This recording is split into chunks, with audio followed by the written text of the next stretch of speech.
Hello friends, आपका स्वागत है हमारे चैनल लाइक स्टडी 09 पर, जिससे हो जाएगा आपको अपनी पढ़ाई से प्यार। चलिए शुरू करते हैं आज के टॉपिक से, जो है मॉडर्न हिस्ट्री का ड्रेन ऑफ वेल्थ थ्योरी, धन का बहिर्गमन सिद्धांत। जो किसने दिया था? दादा भाई नौरोजी ने। और किस बुक में? Poverty and un British rule in India में। ठीक है, अब हम बात करें पर्टिकुलरली इस टॉपिक पे कि ये जो ड्रेन ऑफ वेल्थ थ्योरी दादा भाई नौरोजी ने दी थी वो क्या थी, वो क्यों दी गई थी और उसका क्या परिणाम निकला। ये जानने से पहले हमने जो है अपनी पिछली क्लास में इकोनॉमी के बारे में पढ़ा था कि जो ब्रिटिश शासन चल रहा था उस समय जो है इंडियन इकोनॉमी पे क्या इम्पैक्ट पड़ रहा था ब्रिटिश रूल का। तो उसको जो है यहाँ पे लिंक करना बहुत ज़रूरी है। उस क्लास में जो है हमने 3 फेसेस की बात की थी जो आर.सी. दत्त ने दी थी। उनमें जो 3 फेसेस बताए गए थे, उन तीनों फेसेस में जो था, आपने अगर नोटिस किया हो तो तीनों की तीनों फेसेस में एक्सप्लॉयटेशन किया गया था। एक्सप्लॉयटेशन की इन विच सेंस कि भाई जो इंडियन बेसिकली इंडिया की जो इकोनॉमी है या इंडिया का जितना भी रिसोर्स है उसको जो है यहाँ से ले जाया जाता था, वहाँ पे फिनिश गुड में कन्वर्ट किया जाता था और यहाँ पे बेचा जाता था। ठीक है, और यहाँ का जो है जो गुड है बेसिकली उत्पाद है, जो जितना भी रिसोर्स है उसको लेने के लिए जो टेक्निक्स अपनाई गई या उसको बेचने के लिए जो वहाँ से फिनिश गुड आ रहा है उसकी जो टेक्निक अपनाई गई, या फिर जो भी इन्वेस्टमेंट उन्होंने की, वो सब जो है एक ही उद्देश्य से थी कि मैक्सिमम बेनिफिट गेन किया जा सके। चाहे यहाँ पे एक्सप्लॉयटेशन लेवल कितना भी हाई हो जाए, वो उन्हें परवाह नहीं थी। तो उसी को एक तरह से एक्सप्लेन करते हुए कॉमर्शियलाइजेशन ऑफ एग्रीकल्चर जो हमने देखा था, इंडस्ट्रियलाइजेशन इन इंडिया देखा था, इन सब का बेसिकली ओवरऑल एक रिजल्ट देखते हुए या परिणाम देखते हुए क्या आता है, वही जो है एक्सप्लेन करती है ड्रेन ऑफ वेल्थ थ्योरी को। आपको अगर इसे और अच्छे से समझना है ना, लिंक करना है इकोनॉमी से, तो आप जो है पिछली क्लास जो है उसको आप एक बारी गो थ्रू कर सकते हैं प्लेलिस्ट में जाकर, क्योंकि अभी हम उस पर अगर डिटेल में बात करने लगे कि फर्स्ट फेज़ क्या है, सेकंड फेज़ क्या है, थर्ड फेज़ क्या है, कैसे सबका इम्पैक्ट पड़ा, तो ये क्लास भी हो जाएगी बहुत ज़्यादा लंबी और हम भटक जाएंगे अपने टॉपिक से। इसीलिए ठीक है, अब हम बात करते हैं ड्रेन ऑफ वेल्थ थ्योरी की। अब वही बात आती है, ड्रेन ऑफ वेल्थ थ्योरी हमने बात की दादा भाई नौरोजी ने दी, तो पहले इनके बारे में भी जान लेते हैं। ठीक है, तो इनके जो है कई नामों से पुकारा जाता था, जैसे ग्लैडस्टोन ऑफ इंडिया। अब ये क्यों कहा जाता था? क्योंकि ये ब्रिटिश प्रधानमंत्री विलियम एडवर्ड ग्लैडस्टोन के समान ही, उसी की तरह ही भारतीय स्वतंत्रता और अधिकारों के लिए आवाज़ उठाए थे। ठीक है, इन्हें और क्या कहा जाता था?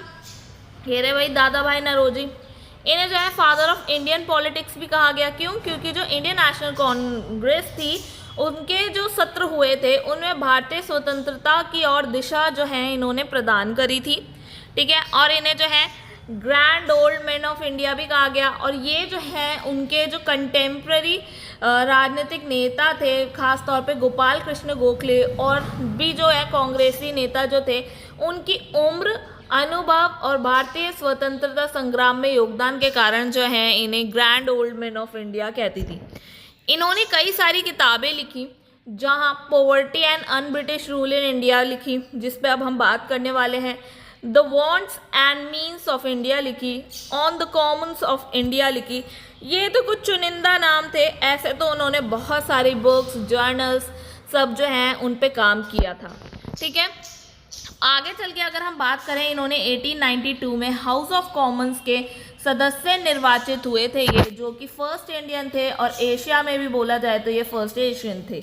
ठीक है, बम्बई के जो है एल्फिस्टन कॉलेज में ये अध्यापक रह चुके हैं, किसके? गणित के। और 1868 में जो है इन्होंने भारत की प्रति व्यक्ति आय को कैलकुलेट करके बताया कि जो ये कितनी थी, 20 रुपीज़ ईयरली। ठीक है, वार्षिक इसने जो है बताई, जो कि बहुत ज़्यादा कम थी। ठीक है, अब हम बात करते हैं ये जो poverty and un British rule in India है, इसमें ये कैसे जो है बेसिकली ये थ्योरी दी गई। हम अभी थ्योरी दिए जाने का बैकग्राउंड कवर कर रहे हैं। ओके, तो 1867 में दादा भाई नौरोजी ने लंदन में ईस्ट इंडिया एसोसिएशन जो थी, England duties to India, duties on India, Bharat के प्रति इंग्लैंड के कर्तव्य में भाषण उन्होंने जब दिया, तो तब उन्होंने जो है ये ड्रेन ऑफ वेल्थ थ्योरी का कॉन्सेप्ट जो है बताया, जो आगे चलकर उनकी किताब में जाके प्रकाशित हुआ। ठीक है, बेसिकली पहले ये भाषण में ये कॉन्सेप्ट को उन्होंने समझाया और फिर जो है इसको प्रॉपरली बुक में प्रकाशित कराया। हम अब इस थ्योरी की बात करते हैं कि ये थ्योरी क्या है, पर अगेन इस थ्योरी को समझने के लिए हम सबसे पहले बात करते हैं कि एक सामान्य अर्थव्यवस्था कैसी होती है। तो उस सामान्य अर्थव्यवस्था को समझने के लिए हम इंडियन इकोनॉमी को ही एग्जाम्पल में लेते हैं, जो अभी की करंट इकोनॉमी है। ठीक है, तो कोई भी इकोनॉमी होती है उसकी अपनी खुद की जो है एक इनकम होती है, नेशनल इनकम जिसे हम कह ले, जीडीपी कह ले। ठीक है, सबकी अपनी होती है।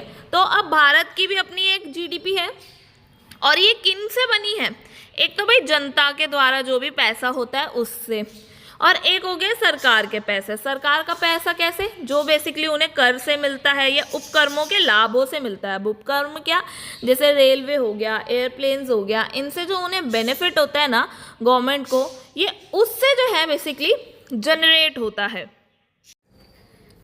तो ये जो जनता से, अब देखिए जनता से ये पैसा आता है, अब ये जो है at the end Indian economy में ही जाता है, क्योंकि जब जो भी भारतीय यहाँ रह रहा है, खर्च कर रहा है, अपना जो सैलरी मिली, फॉर एग्जांपल सैलरी मिली, कहाँ खर्च करेगा भाई? खाना पीना, कपड़ा, घर, मकान, मतलब कुछ बेसिक नीड्स हो सकता है, कुछ लग्जरीज, ओवरऑल जो भी है मैक्सिमम जो स्पेंड वो करेगा वो इंडिया में ही करेगा, है ना। तो वो जो है यहीं पे खर्च करते हैं। अब इंडिया में एक पर्सन से दूसरे पर्सन, दूसरे पर्सन से तीसरा पर्सन, तीसरे पर्सन से हो सकता है बैंक, बैंक से आरबीआई, ऐसे ऐसे वो साइकिल में वो घूमेगा तो इंडिया में ही घूमेगा। तो ये जा रहा है इंडियन इकोनॉमी में।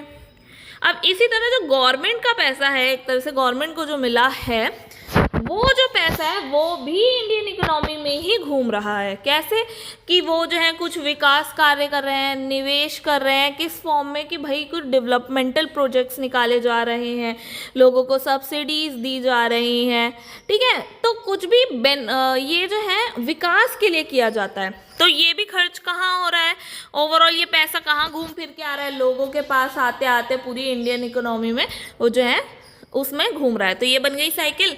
ये होती है नॉर्मल इकोनॉमी। ठीक है, बट अब हम जब बात कर रहे हैं इस ड्रेन ऑफ वेल्थ थ्योरी की, तो वो ये बताते हैं कि जो पैसा है ना वो ड्रेन कर रहा है, वो यहाँ रह नहीं रहा, वो ये साइकिल में नहीं चल रहा है। तो अब ये साइकिल कैसे नहीं चल रहा है, हम इसी पे ही बात करते हैं।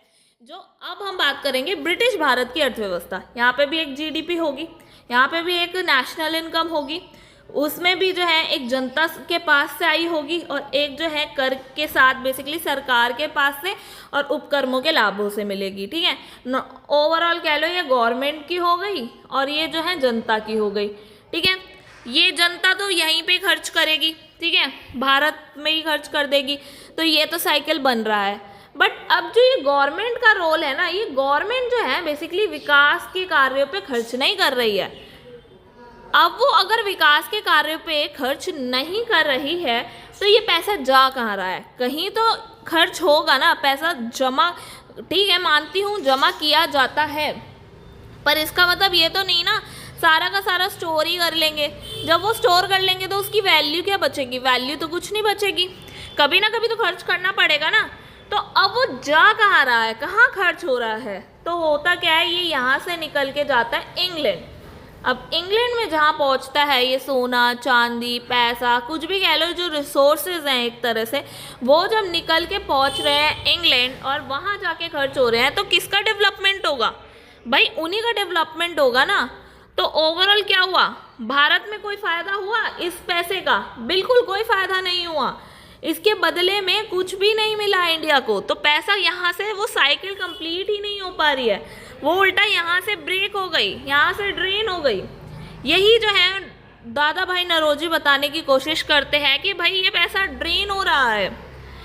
ठीक है, इन शॉर्ट हम देखें तो जो ब्रिटिश गवर्नमेंट है इंडियन रिसोर्सेज जो हैं रॉ मटेरियल उनको लेती है और ब्रिटिश इंडस्ट्री में मैन्युफैक्चरिंग गुड में जो है कन्वर्ट करती है और इससे जो है उन्हें बेनिफिट होता है, क्योंकि आप कभी भी देख लीजिए जो फाइनल प्रोडक्ट होता है वो ज़्यादा महंगा बिकेगा as compare to raw material. आप ठीक है मान लीजिए आप जो है एक कार खरीद रहे हैं और वहीं आप उस एक कार का पुर्जा खरीद रहे हैं, तो आपको पुर्जा सस्ता मिलेगा या पूरी की पूरी बनी हुई कार? डेफिनेटली आपको पूरी की पूरी कार जो है वो महंगी पड़ेगी और वो सिर्फ एक पुर्जा उस कार के कंपेयर में जो है सस्ता होगा। तो यही होता था, वो रॉ मटेरियल जो है ऐसे ही ले लेते थे और फिर जो है वहाँ पे कुछ फाइनल गुड बना के जो है बेच के प्रॉफिट अर्न कर लेते थे, जिसमें इधर कोई बेनिफिट नहीं हो रहा था। तो इसी वजह से जो है यहाँ पे पैसा ड्रेन हो रहा था और इकोनॉमिक लॉस जो है इंडिया का होता जा रहा था। अब पॉइंट ये है, ठीक है, ड्रेन हो रहा है, हमने ये भी समझ लिया कि यहाँ जो है ये साइकिल पूरी नहीं हो पा रही है, इस वजह से इधर से ड्रेन हो रहा है, ये सारा पैसा जो है इंग्लैंड जा रहा है, ब्रिटेन जा रहा है। पर अब ये ब्रिटेन जा रहा है किस फॉर्म में जा रहा है या क्यों जा रहा है या किन किन तरीक़ों से जा रहा है? हमारा सवाल यही, किन किन तरीक़ों से या कैसे जो है ये ड्रेन हो रहा है। तो अगर हम बात करें तो इन्होंने कुछ तो नाम दिया होगा ना लेके जाने के लिए कि भाई हम इसलिए लेके जा रहे हैं तुम्हारा पैसा, तो इसीलिए उसमें उन्होंने एक तो सबसे पहले रखा होम चार्जेस।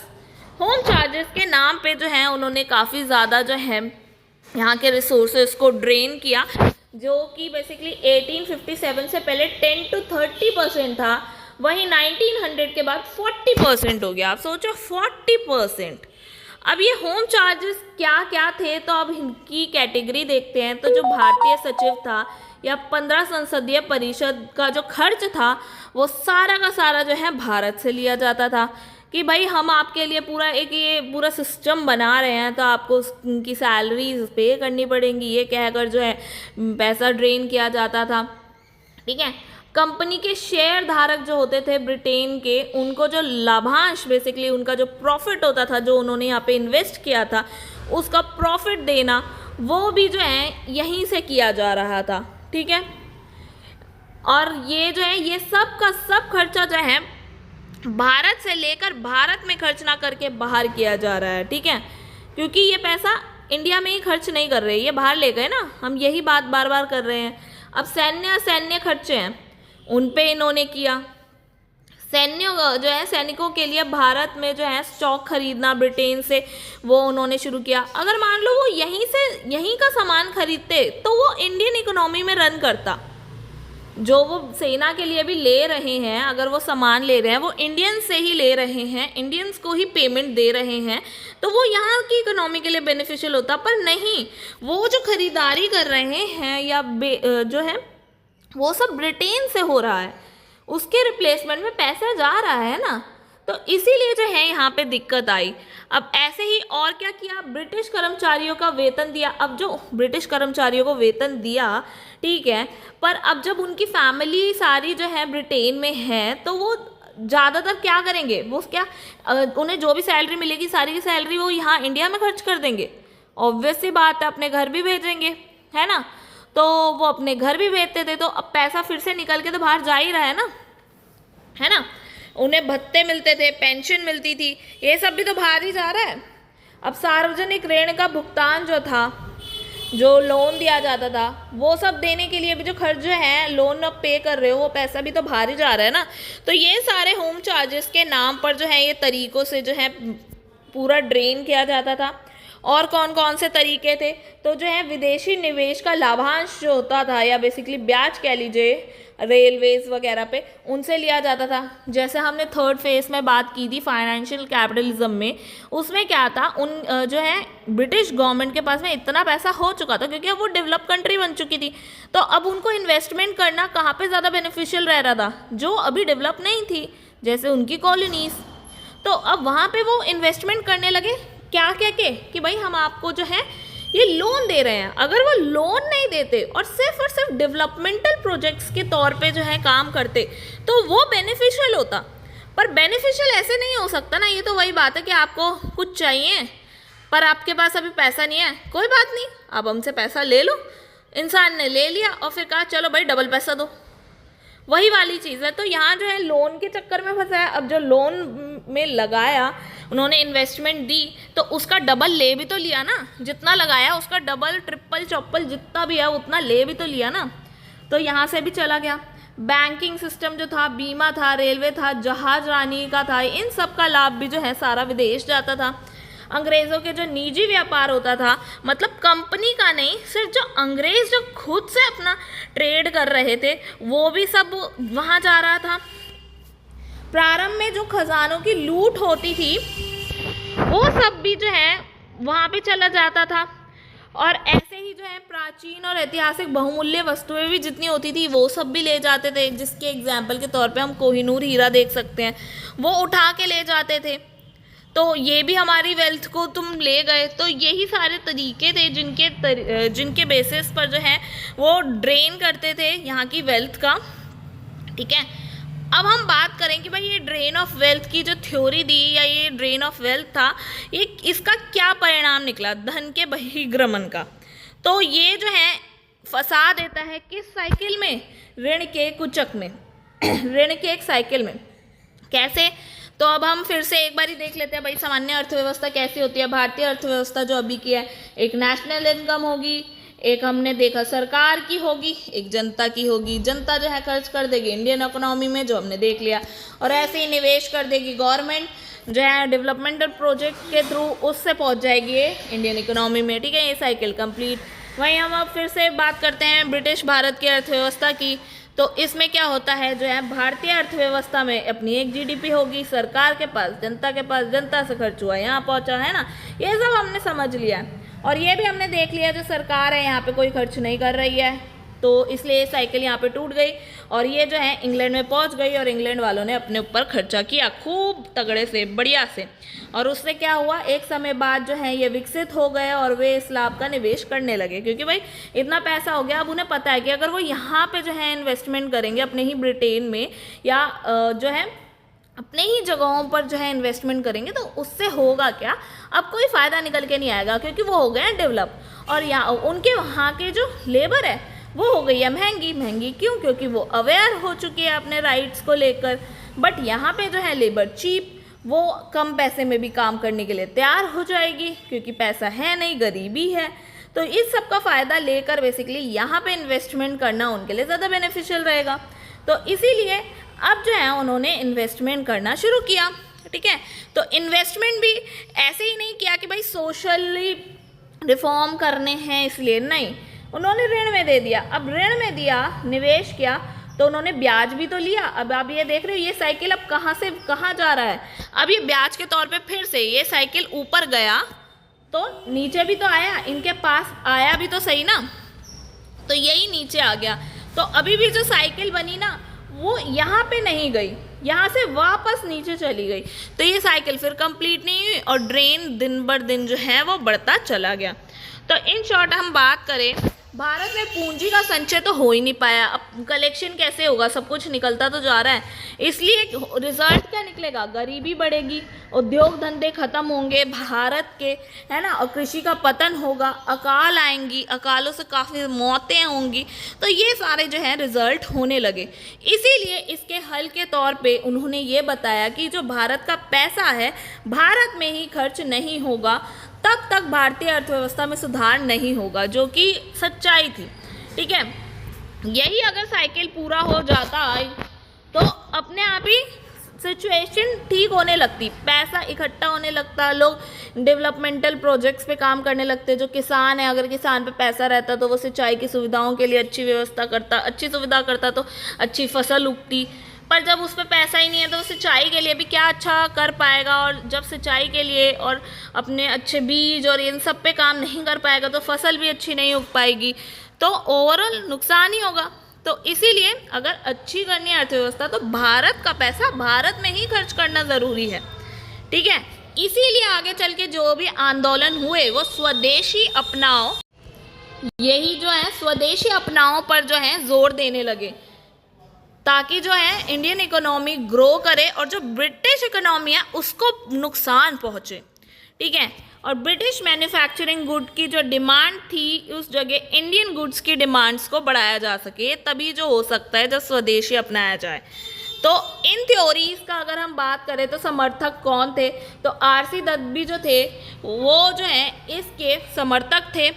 ये पहले भारतीय थे जो असिस्टेंट मजिस्ट्रेट की डिवीजन कमीशन बने और इन्होंने धन का बहिर्गमन का सिद्धांत जो था उसको एक्सेप्ट किया। और अब ठीक है, और वहाँ पे जो है इन्होंने क्या बोला, इन्होंने बोला ये जो थे विदेशी लुटेरों से भी ज़्यादा खतरनाक थे, ठीक है। और उनकी जो है अगर हम बात करें कुछ इंपॉर्टेंट बुक की, तो इकोनॉमिक हिस्ट्री ऑफ इंडिया जो है उनकी एक इम्पॉर्टेंट बुक थी जो भारत की पहली आर्थिक इतिहास को बताने वाली किताब थी, ठीक है।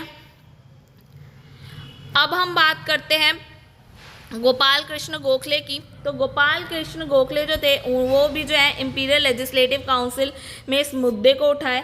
1896 में इस सिद्धांत को जो है कांग्रेस द्वारा भी मान्यता मिली और इसीलिए दादा भाई नौरोजी ने 1905 में इसे स्वशासन की मांग की। इसी तरह जो है कार्ल मार्क्स ने भी इसी प्रक्रिया को जो है ब्लीडिंग प्रोसेस कहा, ठीक है। तो आप ओवरऑल देख रहे हो सबने काफ़ी सपोर्ट किया। और यहाँ अब हम पता है प्रॉब्लम क्या थी, इससे पहले भी जो है काफ़ी सारे रूलर्स रहे थे, मुगल्स भी रहे हैं, सल्तनत भी आई है और ऐसे काफ़ी अटैक्स भी हुए हैं, इन्वेजन्स भी हुए हैं, ठीक है। पर कभी भी ड्रेन नहीं हुआ, वेल्थ का ड्रेन नहीं हुआ, जबकि बहुत ज़्यादा लार्ज स्केल पे लूट हुई है, ड्रेन नहीं हुआ। वो उसका रीज़न यही था कि वो जो खर्च करते थे ना वो यहीं पे आए बसे रहे, यहीं खर्च किया उन्होंने, इन्वेस्टमेंट अपनी सारी यहीं की और यहीं उसको एंजॉय किया जो भी किया। पर यहाँ ब्रिटिश गवर्नमेंट के अंडर जो प्रॉब्लम हुई ना वो ये था, जो सारा पैसा था वो जा रहा था बाहर, जितना भी पैसा कह लो, रिसोर्स कह लो, ठीक है, वेल्थ कह लो, वो सब निकल रहा था बाहर। अब बाहर निकलेगा तो उसका बेनिफिट यहाँ नहीं हो पाएगा, ये समझना बहुत ज़रूरी है, ठीक है। इसलिए जो है यहाँ पे बार बार फोकस किया गया आगे के मूवमेंट्स में कि जो है स्वदेशी को अपनाओ, इसी तरीके से जो है आज़ादी मिल सकती है। तो आई होप आपको आज की क्लास अच्छी लगी होगी। अगर आपको आज की क्लास अच्छी लगे तो प्लीज़ लाइक शेयर सब्सक्राइब करना ना भूलें, बेल आइकन को दबाना ना भूलें। मिलते हैं नेक्स्ट वीडियो में, तब तक के लिए गुड बाय।